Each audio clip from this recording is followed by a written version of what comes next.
Hi, my name is Katie. So yesterday there was a big rainstorm and it destroyed a transformer and the power in our school went out. Thanks, Zeus. You know how when you're having a bad day, you get an F on a test, and then you trip and fall in the hallway, and then someone steps on your hand, and then someone steps on your binder, and then someone steps on your face, and you're just lying there in the middle of the hallway thinking, who hates me? Someone out there willed this to happen. Well, guess what?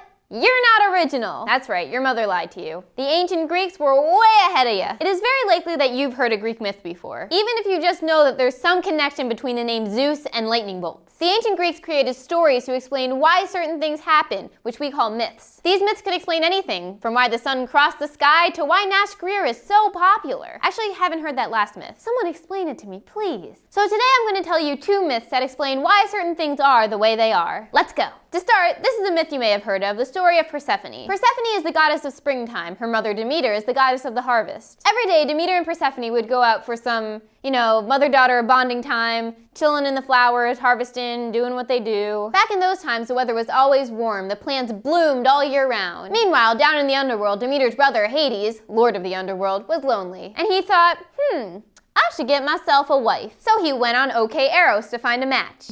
Because Eros is the Greek version of Cupid, which is Roman. Okay, Cupid, okay, Eros.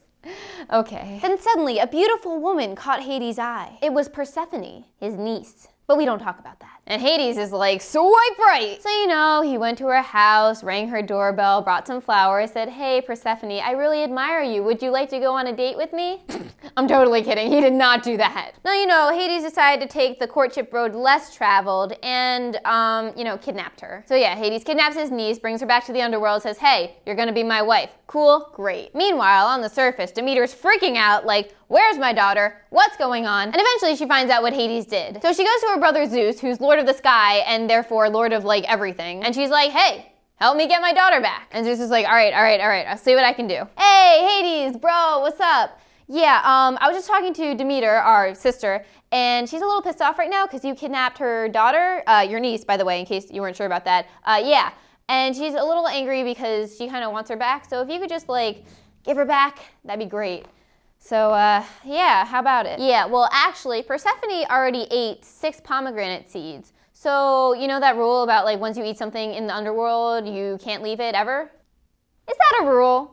I don't think that's a rule. Is that a rule? Yeah, it's a rule. So Zeus goes back to Demeter and is like, yeah, Persephone ate something in the underworld, so she's kind of stuck there. But eventually they came to an agreement. Since Persephone only ate 6 pomegranate seeds, she would spend 6 months in the underworld and then the remaining 6 months with her mother. Now, Demeter didn't love this plan, but it was the best she was going to get. Now, while Demeter was looking for her daughter, she shirked all of her duties as goddess of the harvest. All of the plants began to wither and die. It was not good for the humans. So in those 6 months that Persephone was with her, everything bloomed, everyone was harvesting their plants. It was great time. But in those 6 months that Persephone wasn't with her mother, nothing. Dead. Barren. Nothing coming out of the ground, no matter how hard you try. Demeter is holed up somewhere, watching Netflix, eating ice cream, being sad. And that is the story of why we have the seasons. The story of Echo and Narcissus. If you enjoyed this video, please give it a thumbs up. If you haven't already, don't forget to subscribe to this channel for the independent study and more. Bye! Occasionally, I'll see one of them tweet about random people ringing their doorbell or just waiting outside for them to come out. That's ridiculous and terrifying and Hey, Hades, bro, what's up? Bro, punch, chest bump, yeah.